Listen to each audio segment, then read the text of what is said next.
एक चुनाव क्षेत्र में लोकसभा के आजकल 10-10 लोग एप्लीकेशन करते हैं कि हमको रिजर्व सीट पर चढ़ाया जाए, चुनाव लड़वाया जाए। तो आजकल कंपटीशन है गद्दारों में, तो जो सबसे बड़ा गद्दार होगा उसी को ना टिकट मिलेगा। तो गद्दारों में भी कंपटीशन है, जमाना कंपटीशन का है। अब गद्दारों में कंपटीशन है तो ज्यादा से ज्यादा जो गद्दार होगा उसको ना टिकट मिलेगा। शास्त्री जी, आप समझते नहीं हो, आप विरोधी पार्टी को आपको मालूम नहीं है। शैलानी ने राजनाथ सोनकर शास्त्री के कान में कहा, सोनकर शास्त्री ने काशीराम जी को कहा, काशीराम जी ने हमको कहा, तो हमने सोचा आपको बता दूं। काहे के लिए बता रहा हूं? तो आपके इलेक्टेड रिप्रेजेंटेटिव को संसद में बोलने नहीं दिया जाता, उसका दूसरा सबूत है पार्टी का व्हिप। पार्टी व्हिप निकालती है, व्हिप को मराठी में कोड़ा बोलते हैं, हिंदी में चाबुक बोलते हैं। तो पार्टी के पास अधिकार है व्हिप निकालने का, ये एमपी बोलेंगे और ये एमपी नहीं बोलेंगे, और पार्टी की ये लाइन है, ये बोलना होगा। तो इसका मतलब बोलने की आजादी खत्म।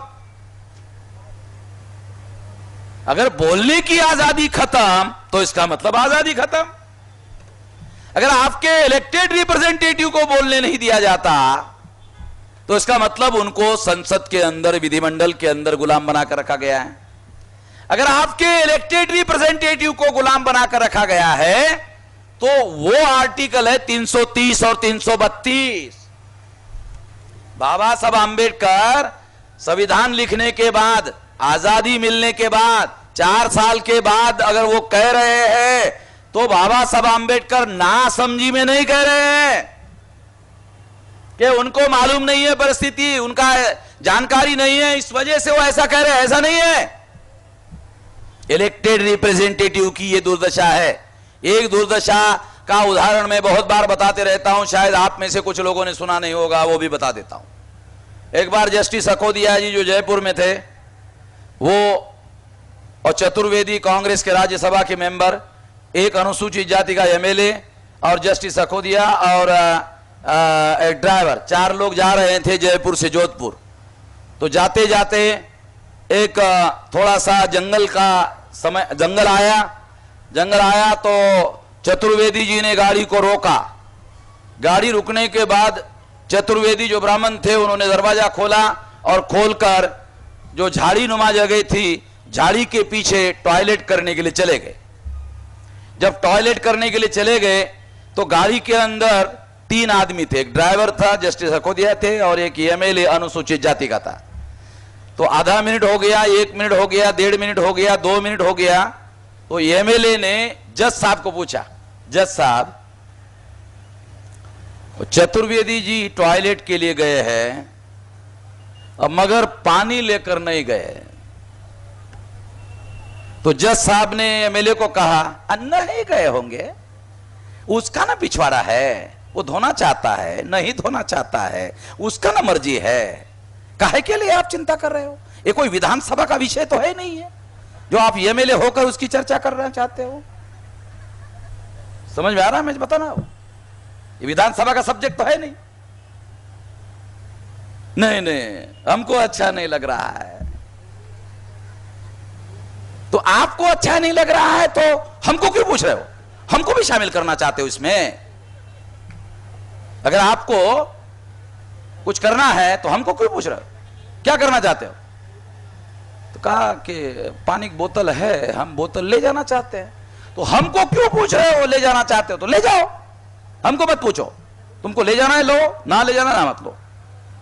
तो उसने दरवाजा खोला, पानी की बोतल निकाला और पानी की बोतल लेकर वो उधर लेके गया। ऐसा जस्टिस अखोदिया जी अजमेर के सम्मेलन में बोल रहे थे मंच पर, मैं उधर बैठा था। तो मैंने वहां से आवाज लगाई जस्टिस साहब को कि जज साहब, वो जो हमारा एमएलए था वो झाड़ी के पीछे पानी की बोतल लेकर ही गया या चतुर्वेदी का पिछवाड़ा भी धोया?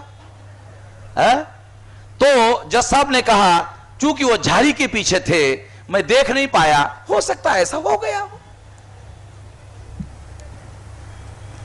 तो बाबा साहब आंबेडकर ने ये जो अनुसूचित जाति जनजाति के जो एमएलए चुनकर जाते हैं, एमपी चुनकर जाते हैं, तो उनके लिए उन्होंने 3 अंग्रेजी शब्द इस्तेमाल किए। Tool of the caste Hindu, औजार, हथियार, स्वर्ण हिंदुओं का हथियार, हमारे लोगों के विरोध में इस्तेमाल किया जाने वाला। अब एमएलए तो हमारा आदमी है, एमपी हमारा आदमी है, हमारे फेवर में काम करना चाहिए, मगर बाबा साहब आंबेडकर कह रहे हैं ये औजार है, हमारे ही विरोध में इस्तेमाल किए जाने वाला। इसलिए उन्होंने शब्द इस्तेमाल किया tool of the caste Hindu. दूसरा शब्द इस्तेमाल किया stooge of the caste Hindu. Stooge का हिंदी में अर्थ होता है पिट्ठू, पिछलग्गू और चमचा। तीसरा अंग्रेजी का शब्द इस्तेमाल किया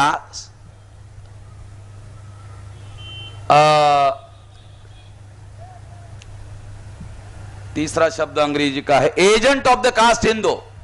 एजेंट का शुद्ध हिंदी में अर्थ होता है मध्यस्थ और देसी हिंदी में अर्थ होता है दलाल और बड़ुआ।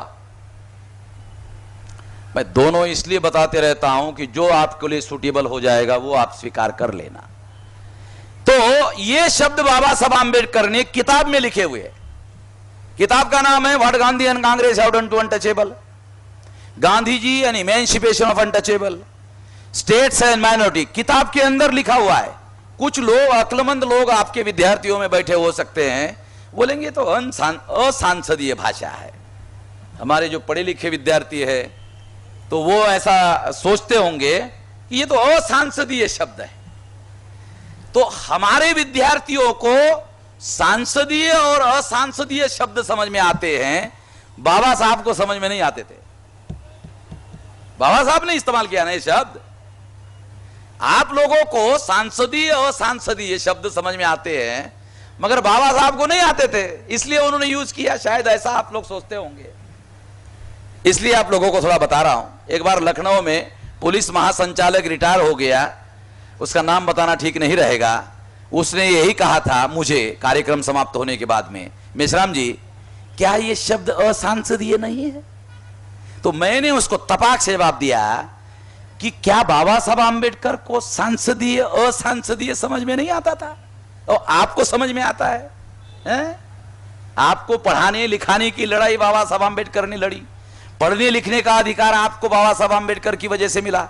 बाबा साहब की वजह से आप पढ़े लिखे हो गए, और आप इतने पढ़े लिखे हो गए कि बाबा साहब आंबेडकर कोई संसदीय भाषा बोलना नहीं आता था, यहां तक आप पढ़े लिखे हो गए। तो ये बात इसलिए थोड़ा सा आप लोगों को विश्लेषण करके समझा रहा हूं, क्योंकि हर चीज, हर शब्द के पीछे कोई ना कोई सोच होती है, इसलिए विश्लेषण करके समझाना जरूरी होता है। साथियों, मैं आप लोगों को ये सारे उदाहरण इसलिए बता रहा हूं कि बाबा साहब आंबेडकर ने जो शब्द प्रयोग किताब में लिखे हैं, उन्होंने इतना सोचा था कि ऐसा होगा, मगर हमारा एमएलए पिछवाड़ा धोने तक गिर जाएगा, ये बाबा साहब भी कल्पना नहीं कर सके। ये एमएलए एमपी पिछवाड़ा धोने तक गिर जाएगा, यहां तक गिर जाएगा, ये उन्होंने नहीं सोचा था, मगर ऐसा हुआ। और एक भगोरा नाम का शेड्यूल कास्ट का, शेड्यूल ट्राइब का एमपी, गुजरात का देसाई, कौन से चुनाव क्षेत्र का है भगोरा, जो औरतों को एयरपोर्ट पर विदेश में लेके जा रहा था, बीजेपी का एमपी था, आदिवासी का, गुजरात साबरकांठा का। ओ भगोरा उसका सरनेम है, पहला नाम मुझे मालूम नहीं है, तो मुझे याद नहीं है, मगर वो औरतों को विदेश में बेचने के लिए लेके जा रहा था, उसको एयरपोर्ट पर पकड़ा गया, और वो भी सुरक्षित सीट आदिवासी के रिजर्व सीट पर चुनकर गया था। तो बाबा साहब आंबेडकर ने जो दलाल शब्द इस्तेमाल किया है तो रियलिटी में है, ये कोई काल्पनिक बातें नहीं है। अगर यही ज्वाइंट इलेक्टोरेट महिलाओं को लागू कर दिया गया तो क्या उत्पन्न होगा महिलाओं के अंदर, ये तो मैं माइक पर बोल भी नहीं सकता। जो महिलाओं के अंदर अगर ये ज्वाइंट इलेक्टोरेट अगर लागू कर दिया गया तो महिलाओं में क्या होगा, ये मैं माइक पर बोल नहीं सकता, क्योंकि जो शब्द प्रयोग उसके लिए उपयुक्त है वो शब्द प्रयोग मैं माइक पर नहीं बोल सकता। इस सभ्यता का तकाजा है कि वो शब्द माइक पर नहीं बोला जा सकता। इसलिए ये जॉइंट इलेक्टोरेट ये कितना भयंकर मामला है। और सोनिया गांधी ने पार्लियामेंट में, राज्यसभा में जो महिलाओं के लिए रिजर्वेशन का प्रपोजल रखा हुआ है, वो प्रपोजल बहुत भयंकर है और महिलाओं के विरोध में है।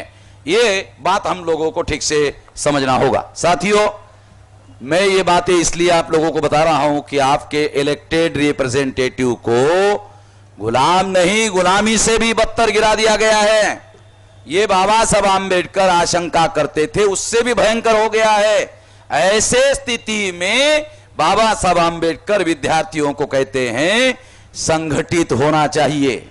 संगठित होकर केवल पढ़ा लिखा होने के बाद केवल आत्म केंद्रित नहीं होना चाहिए और केवल अपने सुख सुविधाओं के बारे में नहीं सोचना चाहिए।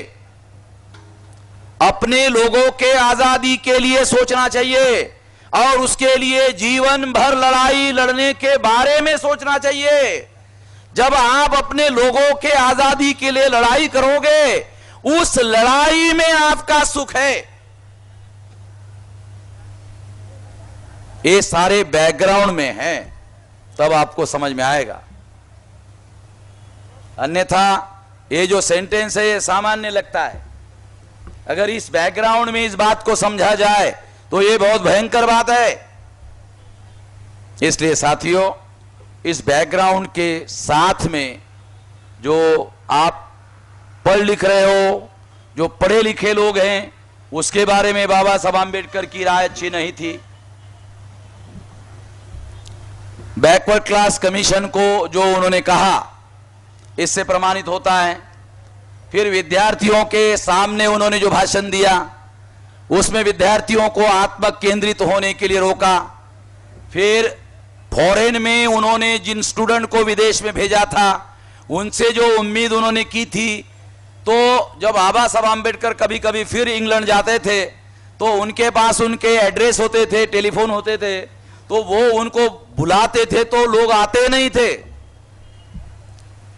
जी, बाबा साहब आंबेडकर ने जिनको इंग्लैंड में भेजा था, उन्होंने पढ़ाई लिखाई किया और वही बस गए, इधर आए ही नहीं। जो वहां बस गए उन्होंने अपने समाज की तरफ कुछ नहीं देखा, और जो भारत में आए तो फॉरेन का एजुकेशन था, इसलिए बड़े बड़े पोस्ट उनको मिल गई, बड़ी बड़ी नौकरियां मिल गई। उन्होंने भी ध्यान नहीं दिया। शायद एक व्यक्ति था, बैरिस्टर राजाभाऊ खोब्रागड़े, 52 लोगों में एक आदमी था जिसने वापस आने के बाद में समाज का काम किया। बाकी पढ़े लिखे लोगों के लिए, पढ़े लिखे लोग पैदा हो, इसके लिए बाबा साहब आंबेडकर ने जो कोशिश किया, उससे जो पढ़े लिखे लोग पैदा हुए, उसमें ज्यादातर 90% लोग आज के तारीख में अपने समाज के तरफ देखने के लिए राजी नहीं है। आज अगर उनके साथ बहुत गैर व्यवहार हो रहा है, उनके संवैधानिक अधिकारों का हनन हो रहा है, तो उसका सबसे बड़ा कारण पढ़े लिखे लोग हैं,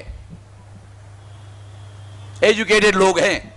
और हमारे जो पढ़े लिखे लोग हैं वो इलिटरेट लोगों से ज्यादा खतरनाक है। जो अनपढ़ लोग हैं वो उतने खतरनाक नहीं है। जो हमारे पढ़े लिखे लोग हैं वो पढ़े लिखे कम हैं और सेमी इलिटरेट ज्यादा है। सेमी इलिटरेट का मतलब होता है आधे पढ़े लिखे। जितने पढ़े लिखे लोग हैं उसमें मैक्सिमम आधे पढ़े लिखे लोग हैं।